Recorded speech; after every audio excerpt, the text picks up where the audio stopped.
1, 2, 1, 2. How y'all doing? You're live. You're on now. Right on. Darryl, so it's such an honor to have you here. And the first thing that this group wants to know is, being a group of people who make workplaces. If you had to work in an office at least 3 days a week, what kind of office would you like to work in? What kind of office would I like to work in? It would have to have cartoons on all the time. We would have to have ice cream and cake and cookies. It would have to be a fun, enjoyable, playful environment. Because I believe that's where creativity is developed and empowered. Well, you know what? That's funny because I think you guys are pretty much doing all that anyway. Maybe not the ice cream as much, Right. but hey, look. What I want to know is I want to sort of take it right back to the start. How did yourself, Darryl McDaniels, growing up in Hollis, Queens, New York, Yes. comic book enthusiast, Yep. then grew up to become, one of the greatest living legends of hip hop that we've ever known? Well, first of all, I never wanted to be in show business at all. Never wanted to be in front of people, never wanted to be on stage, never wanted to be looked at. I grew up in Hollis, Queens, New York. I went to Catholic school my whole life. Anybody went to Catholic school? Yeah, everybody know, yeah. So straight A student, always on the honor roll. And, I was a shy kid, believe it or not. I can get up here now because I had 37 years of practice being in front of audiences. But I was a shy little kid growing up, and all I did, like you said, was read, collect, and draw comic books. Because it was the comic books was the only place that I saw geeky, nerdy, brilliant people who were badass. I related to Peter Parker, and it wasn't make-believe to me because Peter Parker lived in Queens. So I was like, yo, Spider-Man lives in Queens. But I could relate to, Tony Stark, Reed Richards, Bruce Wayne, Doctor Strange. There was just something about these superheroes that I could relate to because being a straight-A student who went to Catholic school, growing up in Hollis, Queens, New York wasn't the coolest things ever. So I got teased, bullied, and picked on. But I was reading these comic books, and by reading these comic books, it made me a good student. And I had a couple of nuns. I remember Sister Nazaire. Second grade, she would always take my comic books and never give them back. So she was like the worst. But the other nuns, Sister Mary, Sister Patricia, and then all the regular lay teachers, Miss Peterson, Miss Florentino, Mrs. Green, they would take my books during class, but they would give them back to me. Because they was like, yo, the fact that this kid is reading, I don't care if it's a comic book, he's reading every day, so he's a good student. So long story short, I'm getting all this information and education from these comic books. So everything is going in, but there's nothing letting it out. So when I was younger, I didn't have a music or culture. Marvin Gaye, Al Green, Aretha Franklin, that was my mother and father's music, because they were cool, you know what I'm saying? But I didn't have a music that defined me until when hip-hop came over the bridge from the Bronx. When I first heard hip-hop, it wasn't like showbiz or entertainment. I'm gonna make records and become a recording artist. For me, it was like, oh, shoot, you could tell stories about who you are over music. So by reading all these comic books and having all of this education and information in my head, hip-hop was a way for me to let out everything that was in me. So I just started writing rhymes for me, talking about who I am, where I'm from, what I love to do, talking about my family, talking about things that in the beginning, people just looked at hip-hop as black ghetto music. Because if you listen to the early hip-hop, it was very depressing. Broken glass everywhere, don't push me. Everybody was so uptight and, you know what I'm saying, and so depressed and everything. But from where I was coming from, I saw even in darkness and despair and destruction, there's beauty and happiness and creativity and smiles. So that's what the content of my rhymes was about. So I was just writing all of these stuff. Now, my partner Run, Joseph Simmons, Reverend Run, as you'll know, his brother Russell was already doing the business of hip-hop before the first well-known rap song, Rapper's Delight. Rapper's Delight is typically the song where hip-hop started in the entertainment industry. But even before the first recorded rap song, there was parties, there was shows, there was showcases, there was this whole industry, but it was just happening in the streets of New York City. So Run saw hip-hop, the business of it, being made right in his living room. Me, in my household, it was just a creative, fun thing. It was like, you know, playing with my G.I. Joe and my Barbie doll. You know what I'm saying? At the time, it was just make-believe. So long story short, me and Run went to the same school. So one day he comes over after school, and he sees the stuff that I was writing. And he just looks at me, and he goes, yo, you wrote all of this? And I was like, yeah, you know, it's just like a hobby. He was like, yo, this is really good. Whenever my brother Russell lets me make a record, I'm putting you in my group. That was in 8th grade. So 9th grade, 10th grade, 11th grade, 12th grade, me and Run went to different high schools. We went to the same elementary school, but different high schools. So long story short, I graduated I was the class in 1982 out of Rice High School, an all-boys Catholic high school in Harlem. So I graduated, and in 12th grade, you had to send out your resumes to all the colleges. So I chose St. John's University and a couple other universities, but I got accepted to St. John's University. So I came home from school one day, and the note was there, and I opened the letter up, and I was like, Mr. McDaniels, we're proud to inform you that you have been accepted to St. John's University. So even before I ran to tell my parents, the first thing I did was run to the basement and write a rhyme about it. I'm DMC, in the place to be. I'm going to St. John's University. And since kindergarten, I acquired the knowledge. At the 12th grade, I went straight to college, and I wrote that rap. Wow. So fast forward, that was the summer of 82. That was June of 82. August of 82, me and Run, we went to the studio, made a demo. And I put that infamous rhyme on this particular song, and we put the record out. So for me, it just started with, I like to say, as preparation. I like to tell people, you know, success, you know, you wait for to be in the right place at the right time. You know, everybody has to meet somebody that's going to get you to where you're supposed to go or whatever like that. But I basically was prepared for the entertainment industry because I was already doing something that was particularly just a passion of mine, but I was doing it so much that it became a practice. So by the time it was time for me to make a record and get up on stage, I was prepared. So here I am today. Here he is today.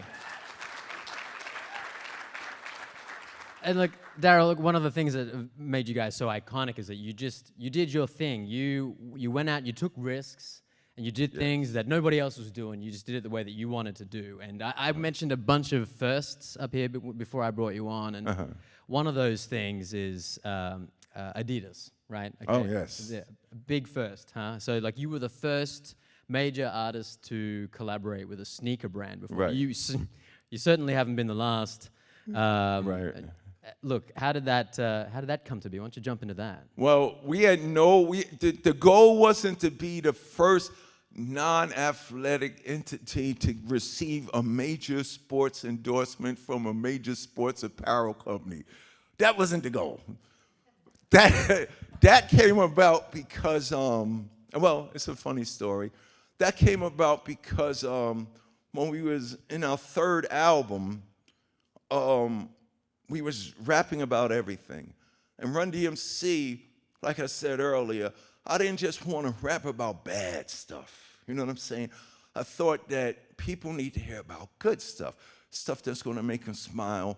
Plus, we all need to talk and have dialogue so that no matter what race, religion, creed, or culture you are, basically we all the same. So when it came time for us to make this Raising Hell album, we did Walk This Way with Aerosmith, because Run-DMC was known for putting rock and rap together. And we basically were just sitting there like, yo, what else could we talk about? And I was like, yo, let's make a record about our sneakers. You know what I'm saying? Because we just loved our sneakers. So we came up with the idea to do a record about these sneakers.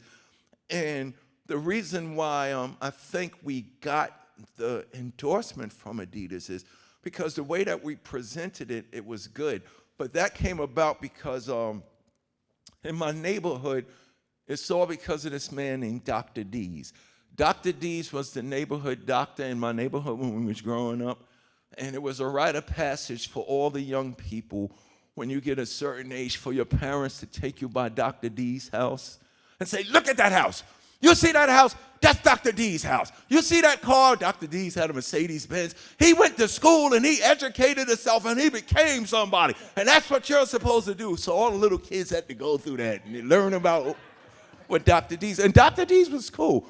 So Dr. D's would do these newsletters. He would do these weekly newsletters talking about health, diabetes, cancer, diet, all of this stuff. So one of the newsletters that he did a newsletter and it was called Felon Shoes. And basically he was halfway right. Basically he said, when you see those young people in front of the grocery store standing on the corner, those are the problems of our neighborhoods. And he was halfway right. He was just talking about the drug dealers that were selling the drugs on the street corners. Because the first thing that you would do, even if you wasn't a drug dealer, the first thing that, young people do or people would do when they got some money is go get some fly clothes. You go get some brand new wardrobe. So he was basically saying, you see all these people in front of those stores with the new Adidas on and standing there, they're the ones selling the drugs and the gold chains and all of that stuff. So when I was writing my rhyme, I said, Dr. D's is partially right. But on those same street corners, there was individuals like me and my Adidas, and I went to St. John's University. You know what I'm saying? I'm on the corner, but I'm not selling drugs. And I had a friend named Douglas Hayes. His name was Butter. He worked 3 jobs to get his Adidas. He worked at the nursing home. He worked at the fish market because he always smelled like fish. And he worked around with the local painters. So when I went to write my rhyme, I didn't just want to say, oh, I'm DMC, and I got a sneakers I got more sneakers than you and stuff like that. I wanted to mean something. So when I wrote my rhyme, I just basically said, okay, what did Darryl and his Adidas do? Well, my Adidas walked through concert doors and roamed all over Coliseum floors because hip-hop had now went from the streets and now we're playing arenas just like the rock stars do. And then I said, what else did I do? And I was like, oh, it's 86 now. In 1985, as y'all had just saw, Run-DMC played Live Aid. You know what I'm saying? I did the same thing Mick Jagger and Tina Turner did. I tell people to this day, you see the movie Bohemian Rhapsody about Queen? Yeah, I did that too. They go, huh? I said, yeah, we don't have a movie about it, but you could go to YouTube and see me. So I wanted to represent something that was good and happy and fun for this Adidas record. So long story short, we did the Adidas record and we put it out. We wasn't thinking about having a deal. We didn't think about any of this. We put the record out in about maybe 2 months, couple of weeks later, Adidas was having their monthly meetings, at the headquarters in Los Angeles, and they was going over the charts and the graphs. So they was going over every sneaker, and for some reason, they couldn't understand why the Superstar shell toe was off the board every week. Like they didn't have enough room, they didn't have enough blackboards to document the sales of this sneaker. And legend has it was an intern there that was like, dude, you don't know? Run-DMC made a hip-hop song about about the Adidas. And it was like, hold on. It was like, hold on. You know how corporate people are. Hold on. First of all, what in the hell is hip-hop? And they said, oh, okay, yes, I think I'm familiar with that. That's that message. And what the hell is a Run-DMC? You know what I'm saying? So Adidas was educated about this hip-hop group that had made this song about their sneakers. So they still wasn't sure. So what they did was, you know, corporate people are, we're going to send a spy. We're going to investigate. So we was playing Madison Square Garden in 1968. They sent a spy, go to the concert and see if this is true. So they sent a young man named Angelo Anastasio. He was the head of Adidas America here in the United States. So he flew in from Los Angeles. He came to the Madison Square Garden show. He called up, hey, my name is Angelo from Adidas, and can I get some tickets? So he's like, don't need tickets, we'll give you some passes. You come backstage and everything. So he came to the garden, and I think this is what got us the deal. There's a point in the show where Run goes, D, take it off. And I take off my sneaker. Then he says, D, hold it up. And I hold up my sneaker like this. When I did that in '86, all 20,000 people in the sold-out Madison Square Garden held up their sneakers. And Run asked me, D, what are those? And I was like, Ma, Adidas. And we went into the song, so Angelo goes running back to LA. It's true! It's true! There is this song about the sneakers, and there is this group called Run-DMC, and there's this thing called hip-hop, and this and that. And a couple of days later, they called us up and said, hey, we're going to give you guys a deal. And what's cool about that is I don't play no basketball. And I got a sneaker deal, too, like the athletes.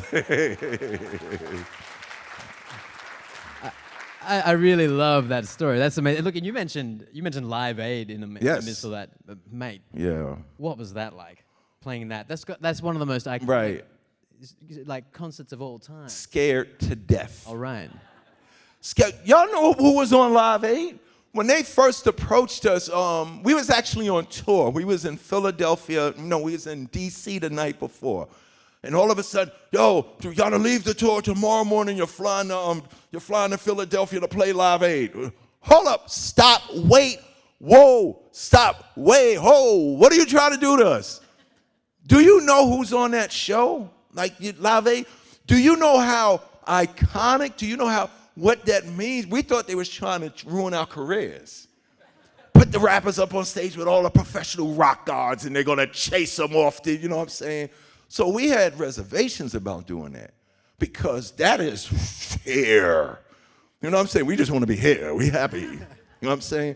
So this was verified. I was going to say, rumor has it Bill Graham, one of the greatest rock and roll promoters ever in the history of music, they was having a meeting about the Live Aid lineup here in America. They was having a big meeting. And he was going over all the acts and stuff like, you know, Black Sabbath and who else was on there? Everybody that was on there. Tina Turner, Queen, going over everybody, stuff like that. So when they got the bill, somebody says, hey, we should put Run-DMC on there. And they was like, what? Man, why you want to put those guys on? Hip-hop is not going to be here in a year. It's a fad. It's not like, it was like, no. This was verified about 2 weeks ago at a meeting that I had about Live Aid in Philadelphia. Bill Graham, the wonderful concert promoter, said, in his cool rock and roll way, he said, if you don't put Run-DMC on the show, I'm bowing out. So Bill Graham believed in us. And the only reason why we was able to play Live Aid because Bill Graham said, you have no idea about what these guys are about to do. And more importantly, you don't have no idea about what these guys mean to people. So because of Bill Graham, we in trouble now. Because now we got to go play Live Aid for real. So y'all saw we went out there and just did what we did. And it's probably, everything else is fun, but Live Aid is probably the greatest thing that I've done as an artist. Yeah. I do not doubt that. Yeah, and look, I mean, it's interesting to me when you say, you know, the reactions that everyone had to hip hop at the time. Yeah, it was like, what is this? Like the hula hoop? Nobody's gonna see this. It's not even gonna be. And what's funny, disco had just died. Remember disco? Now, here's what's funny. All of y'all, we from the same generation and stuff like that. Remember how great disco was? Like, it was beautiful. Some of the biggest acts in the world, disco was so huge that two of the biggest acts in the world, Queen, They did Another One Bites the Dust, another one. But you know why? Because they wanted to get in Studio 54. The Rolling Stones, big shout out to Mick and them, they did Miss You. Because disco was so huge. You know, you had Donna Summer, you had the Bee Gees, you had the Tramps, you had all of these R&B and rock. Everybody was doing disco. So overnight, you woke up one night, and the next morning, everywhere, all over America, disco sucks. Remember that? They had stickers and T-shirts and stuff like that. But it wasn't about the music. It was about the lifestyle that was going on. All the drug use and the sex, and, you know, it just got too far with the abuses that was going on. But the music's great. So America threw disco out. And you know how they say another man's trash is another man's treasure? When they threw out all of that music with all those breakbeats, hip-hop pulled that right out the garbage, and we remade all those records. You know what I'm saying? So I guess what happened was people said, all right, disco was great, and it did all of that. And disco had a great run, because you had some great groups. We had a little run, you know, hip-hop came out in 79. It's 85 now. And they was like, oh, by next year, this is going to be over. Not knowing that hip-hop was going to do via all the great acts that followed from Run-DMC and the Beastie Boys, LL Cool J, Tribe Called Quest. Hip-hop does what it does and did what it did back then because it was so good. So for us, it was our responsibility to create something that every person, every young person could relate to, but even more importantly, y'all all know this from when y'all were young and we all were young.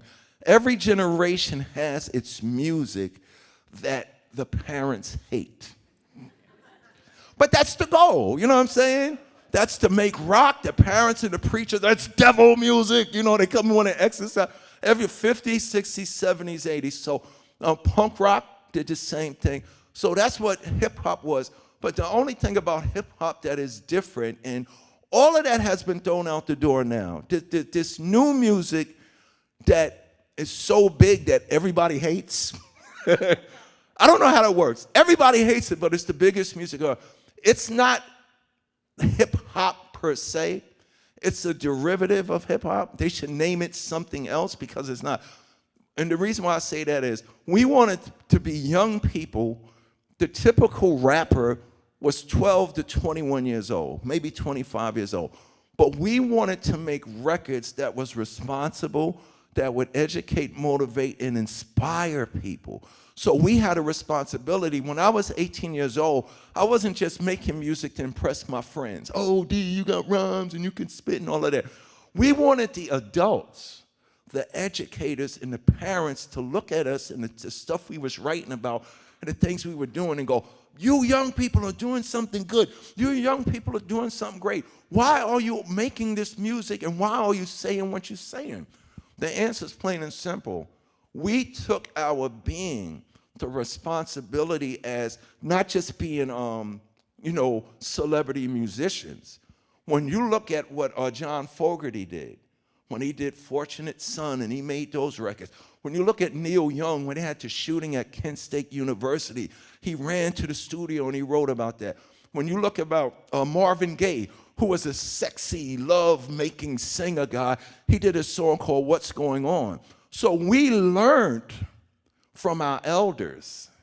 And what empowered hip-hop was we was taking what our mothers and fathers was telling us, what our teachers was telling us, what the elders in the community was telling us, and what the artists before us was telling us, and we were putting it on records at our respected, whatever ages where we were. So if I was 18 years old talking about St. John's University and Christmas time and family and don't do drugs and don't sell drugs and don't fight and don't disrespect women and don't use curse words, I'm 18. So everybody 17 and younger is getting this information. So if a boy or girl is 9, 10, 11, and 12, hearing me at 18 say all of this positive, creative, productive stuff that's going to advance everybody, inspire everybody, when those boys or girls 9, 10, 11, 12 are 18 and 19, they highly evolved. Right now, the problem is, in all aspects of our entertainment business, nobody wants to be responsible. Now, don't get me wrong, get your money, I don't get your money. You know, if you play bad, if you're an athlete, if you're a performer, if you bake cookies, get your money. But everything that you do creatively, everything that is created, no matter what it is, comes with a responsibility. That's the thing that separates Run-DMC from everybody else. The most controversial thing that Run-DMC did was be good. Ice-T. You know Ice-T, who did gangster, pimp guy. And it's ironic, he plays a cop on one of the greatest TV shows ever. But Ice-T said, yo, DMC is the only MC who could talk about Christmas, St. John's University, Adidas, chicken and collard greens, and make it gangster. Look, Darryl, I'd like to shift gears a bit. Yeah. I would like to jump forward in your career to around 92, 93. Yes. When, look, it was Down with the King, right? Yes, Like, that was our resurgence. Now, arguably, you know, the thing that happened with Aerosmith and Walk This Way, what that did to their career is kind of what happened to your career. Exactly. Yep. That album really, you know, album sales went up. Brought us back on back. the road. You were touring again. Life was good. Did it feel like that for you? What was happening in your life right then? Oh, it didn't feel like that for me. It didn't feel like that. Can you No, dive into what right. that experience was like? Right, 1993, we put out our sixth studio album, I believe it was. Sixth studio, well, the fifth studio album was a greatest hit. So technically our sixth studio album, 1993. The same thing people say Run-DMC did for Aerosmith with Walk This Way, and brought them back. And Steven Tyler and Joe Perry admit that. So in 1993, hip-hop had changed. It became this big multi-billion-dollar business, and you had all of these great acts out, and you know, hip-hop was booming now. And we were still respected. You know, we were the OGs, we were the pioneers. Because of y'all, we getting sneaker deals. Because of y'all, we're touring. Because of y'all, we're doing movies and all of that. So people still love us, but we wasn't participating. So in 93, one of the groups that we influenced, Pete Rock and CL Smooth, Pete Rock, one of the greatest producers in hip-hop, he produced the title single, Down with the King. So that record put us back on the charts, back on MTV, back on the road, and back into the whole limelight of the entertainment, back into the music business. Now, you might think when that happens, yes, I'm back. Oh my God, in the 80s we was getting thousands of dollars. Now we're gonna be getting millions. Like, you know, you sit there and say, I'm back on the radio. This is gonna be better than the second time around is gonna be better. Nope, that didn't happen to me. We back on the radio, back on the road, back with the big paydays, back on MTV. Right when Down with the King dropped, I woke up the very next day wanting to kill myself. I don't know what it was. I just woke up and, I mean, it was good. We was opening for ZZ Top. We was opening, remember Limp Bizkit? ZZ Top, Limp Bizkit, Beastie Boys, Naughty by Nature. Who else did we open for? Phil Collins. Parliament fucking, like, it was crazy for us. But one of the problems was, because we were the OGs now, we got this powerful catalog. We're the elder statesmen of the hip-hop and the music and stuff like that. So we were opening for all of these acts. By the 6th or 7th tour, they kicked us off the tours, so we had to do our own because we had too much hits. So we back headlining now. I just woke up going, I don't want to live no more. What is this feeling in me? And it was just this void in me. And I sat there and I was like, okay, hold up. Why am I feeling like this? So I went through my life. I was like, okay, I'm Darryl McDaniels from Hollis, Queens, New York. Byford and Banner's my mother and father. Alfred's my brother. Run's my pal. Remember my rhyme? Son of Byford, brother of Al. Banner's my mother and Run's my pal. It's McDaniels, not McDonald's. These rhymes are Darryl's, those burgers are Ronald's. I ran down my family tree, my mother, my father, my brother, and me.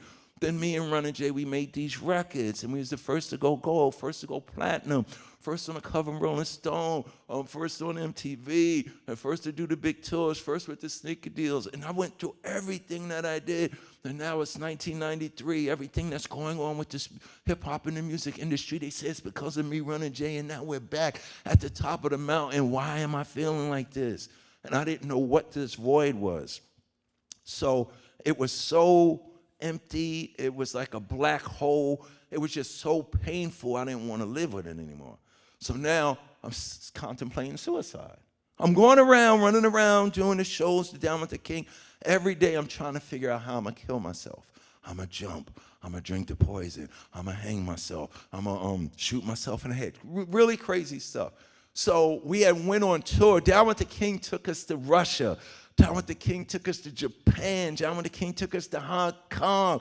Down with the King took us to Europe. So it was in Europe where I said, this is it. I'm going to kill myself.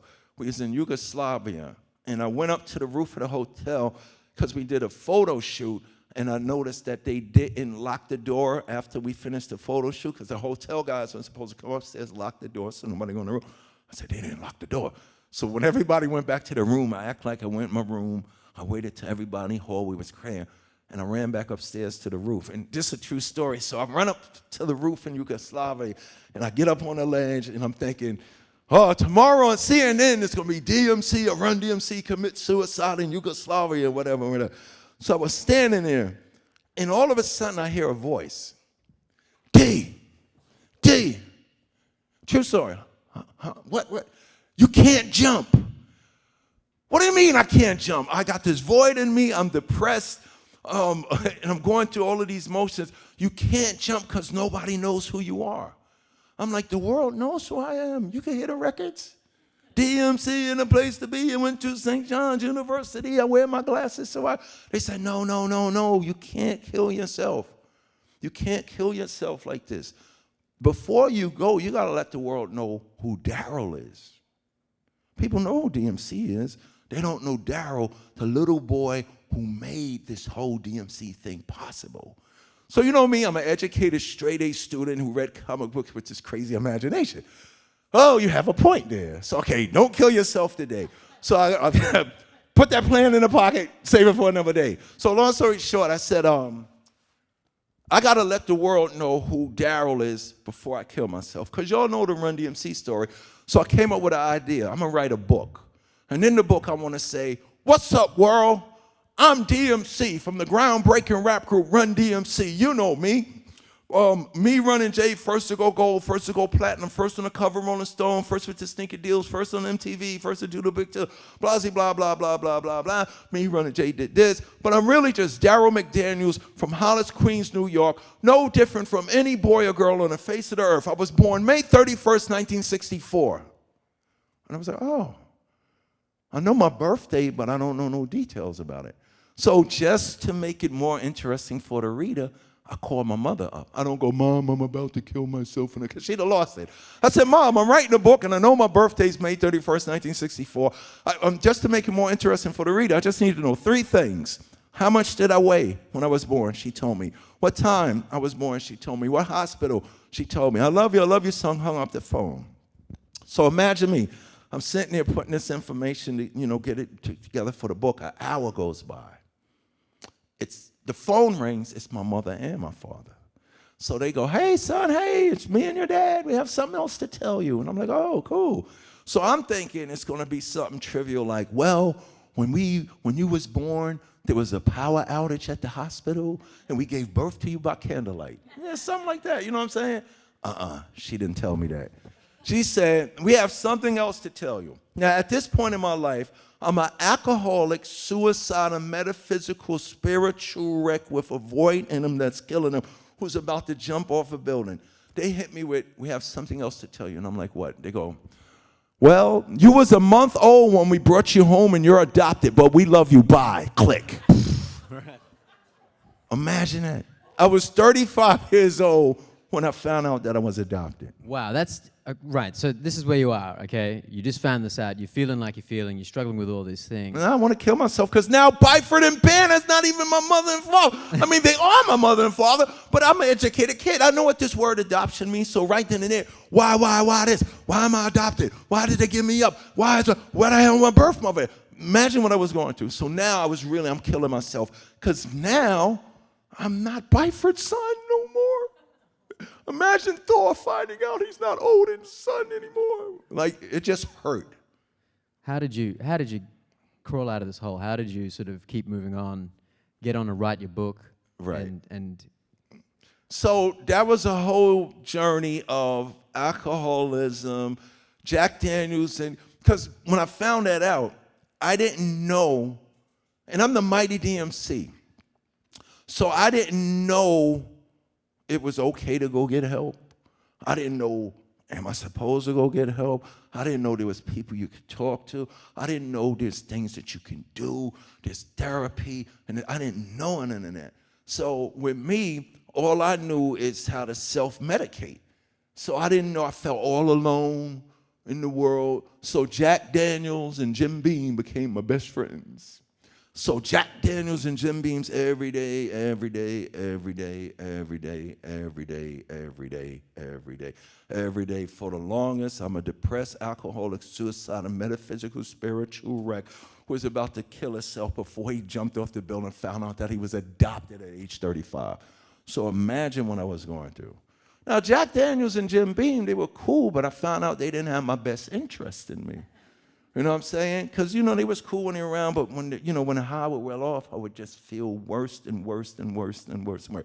So make a long story short, a beautiful thing that happened was I got to meet another adopted person. And prior to me meeting the other adopted person, I don't care what it is somebody's going through, no matter what, alcoholism, anorexia, finding out you was adopted, whatever it is, you always feel like you're the only one in the world going through it. And the thing you ever be real sick? Like really, really sick? Or you ever hurt your leg or something? When you're in a painful moment, you think you're the only one on the face of the earth going through this.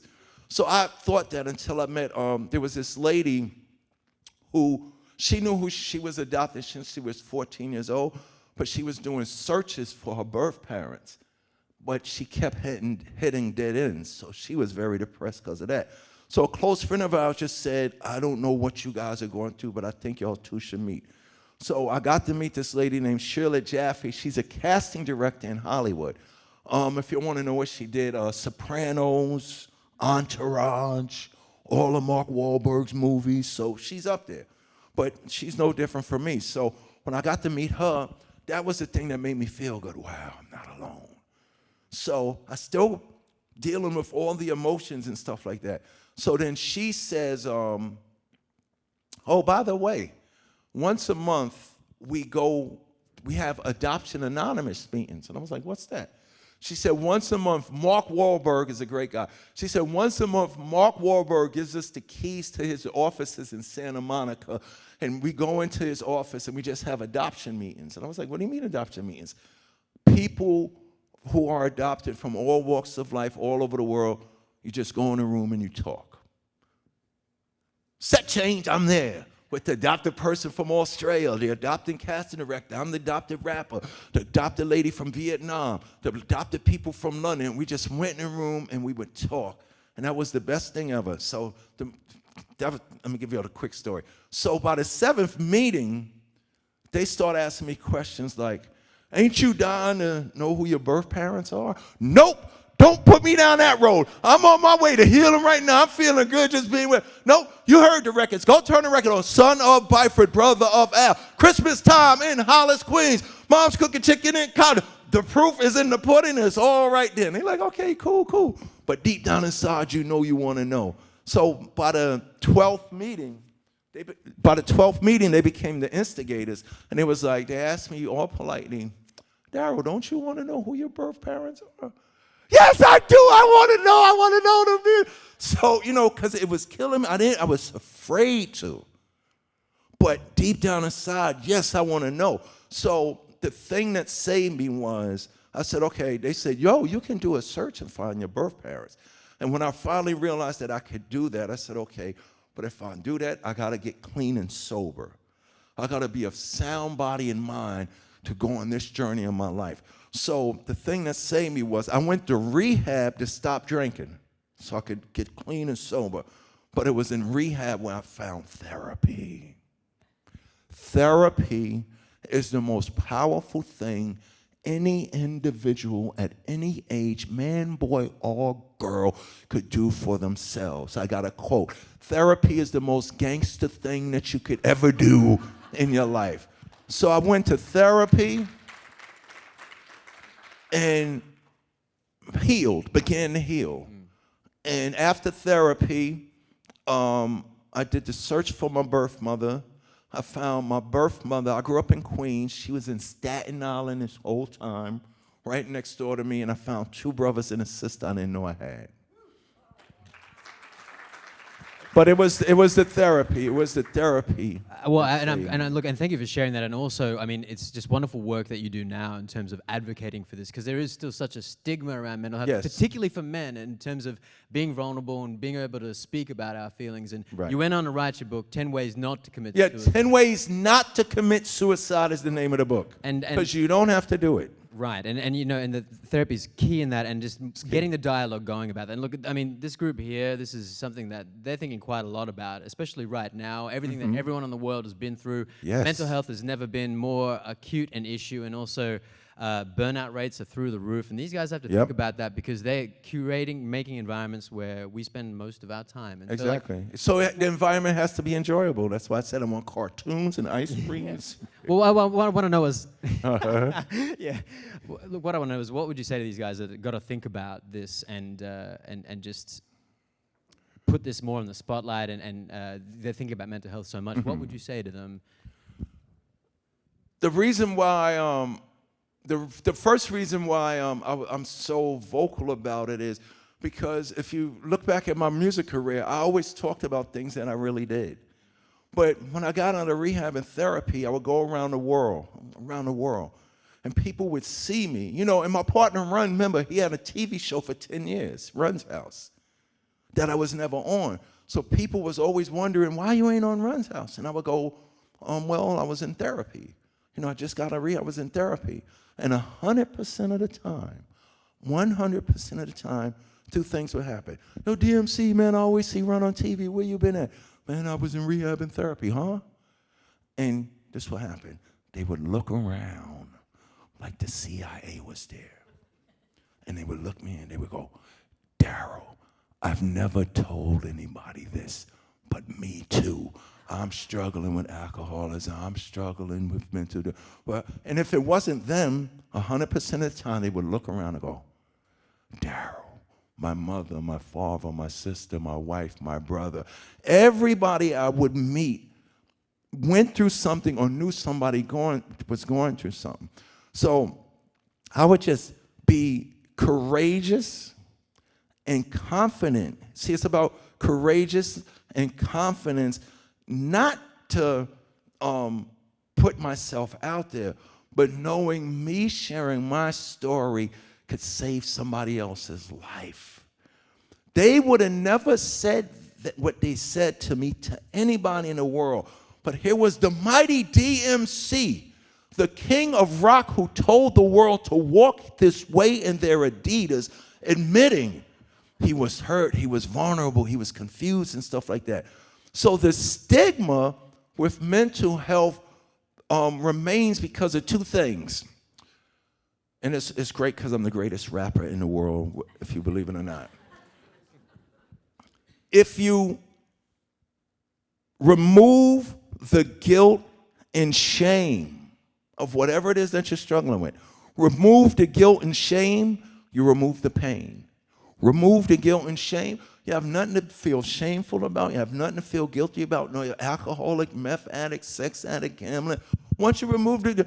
Look, I can't look at you and tell you if you say it's cold in here. I can't say don't be cold. But I could say, let me turn the heat up for you. Or let me give you a jacket. Or if it's too hot in here, like it's hot right now because I'm in front of you and everybody's looking at me. If it's too hot, you turn the AC up. If you get a toothache, what do? Go to the dentist. I'm 57 now. Sometimes I wake up, my back is killing me. What do? Go to the chiropractor. I got contacts in now. I still wear my glasses. But when I was in second grade, my mother noticed that I couldn't see the blackboard.